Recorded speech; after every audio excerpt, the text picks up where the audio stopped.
Hello there everybody, I'm Jorge Varela, and here is our video review of Psycho-Pass Mandatory Happiness for PS4 and PS Vita. The short version of the review is that it's really good. It's a visual novel, so there really isn't much in terms of gameplay per se. However, its world and story is engaging and interesting, which left me staying up super late just to see how a chapter would end.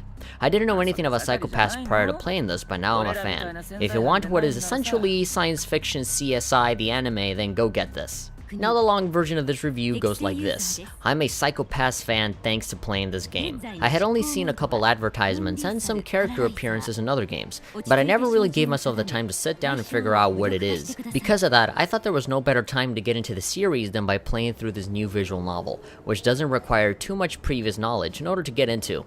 It's a pretty weird genre of game to talk about, considering how there is very little in terms of gameplay and I've never reviewed one before. However, that doesn't mean that you'll get bored simply because you can't shoot stuff all the time.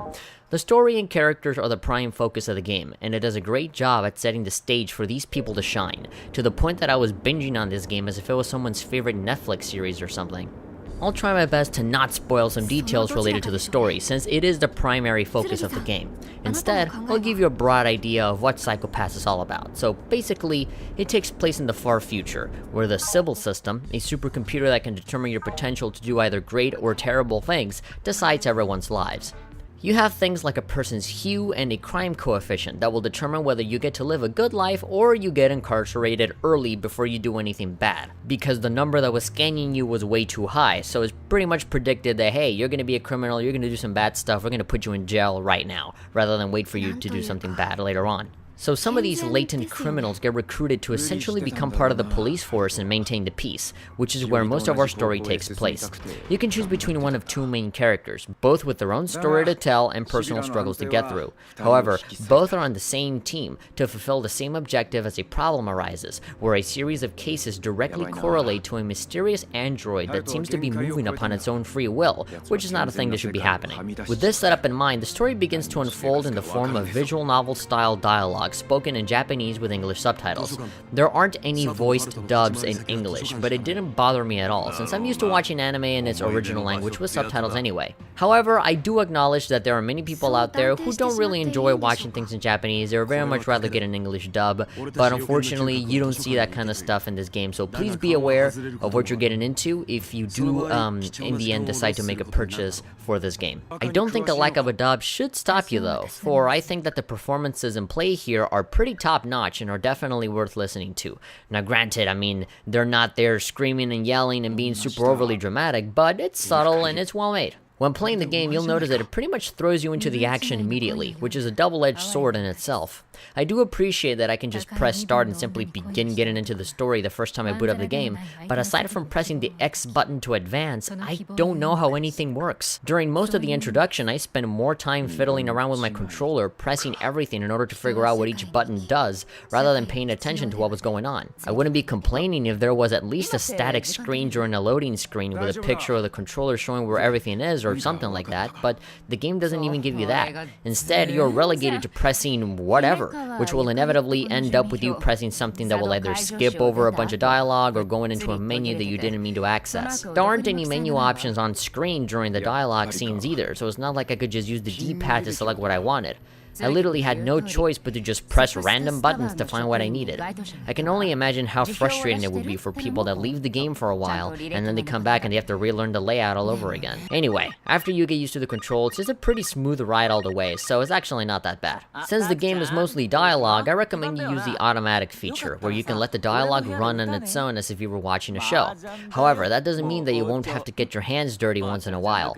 All across the game, there are important dialogue choices you'll have to make, which will definitely affect the characters you get closer to and the outcome of the story. I won't spoil how this happens, but there are many times in the game where you can just flat out die, and the game ends if you don't make the right choices. And so because of this, it is very important to save your game and to save it very often, in order to easily come back and make a different decision, making completing all the routes a much easier task. There are more than enough save files available, and you can save at literally any point into the game, so don't worry about running out of space or not finding the appropriate time to save. In my experience going through both character stories, I only obtained a handful of trophies out of the many more that I still had remaining.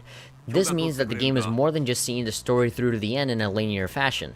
It's also about getting to know all the characters joining you and discovering every single possibility within the dialogue scenes. None of this even includes the management of your hue, everybody's color that measures one's well-being. As you progress through the game, you're asked if you want to take some supplements in order to keep your hue in check. I can only imagine that taking too much or too little will have some consequences in the future. And I say that since I always did my best to keep my hue balanced throughout the whole thing, so I never really suffered from any kind of extremities. Still, I don't think that mechanic would ever be there if it didn't do anything, so I highly recommend that you stock up on some save files and start experimenting with that as soon as you can. Whether you stay vigilant of all of these things or not, the story itself still carries a lot of interesting and very engaging scenes all on its own, with many of them asking interesting questions about over-reliance on technology and the gray area between a very self-aware AI and a real person. None of these story beats are things that haven't been addressed before in other stories, and I would even actually argue that other stories have pulled it off better than Psycho-Pass. However, that doesn't mean that this story is bad. It doesn't stop it from ever being exciting, like watching a slightly predictable but very well-made cop drama on TV. The art, the background music, the character models, all of the illustrations, they're all very well made, and it's combined with different environments, and all of that makes for an engaging story that made me want to follow through until the credits rolled. Whenever you are not spending time enjoying the Psycho-Pass story, there are a couple of things that you can do, like reading a database that gives you more context and information about the world you're in, and unlocking voice files, artwork, and, you know, just the typical stuff through in-game money. The way to get this currency is by doing the most unexpected thing to see in a game like this, a chibi Psycho-Pass version of the game 2048.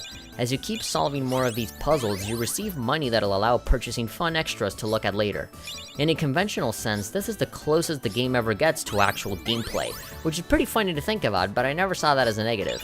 The game builds itself as a visual novel, so I'm not complaining if it's filled with dialogue, right? It's not like they're breaking any promises or anything. But I'm glad that they decided to add a few more things to mix it up once in a while, even if it is the odd addition of a 2048 clone. To summarize, I think this is a really cool game, but most of the reasons for why I like it involve me spoiling the game for everybody, so I'd rather not say them. You should just trust me, and if you're interested in a story like this, and it's kind of future, sci-fi, police, cop drama story, then yeah, I suggest you check it out. The game could have benefited from some sort of tutorial on the controls, and saving and loading files is way too slow to execute for a game like this, in which you do those two specific things constantly. But that's pretty much the only thing I have a problem with. I do love the art and the characters involved, along with their adult themes, decent writing, and the turning points that arise based on your own decisions as a player. Many might not consider going through a visual novel as gameplay, but managing your hue, along with making choices and saving at the right time, made it into a bit of a game of its own, even if it doesn't look like it.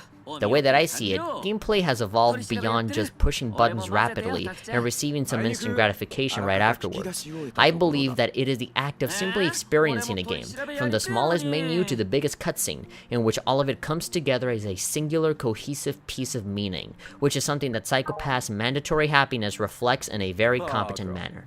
This is, and what I consider at the time of this writing, playing a video game.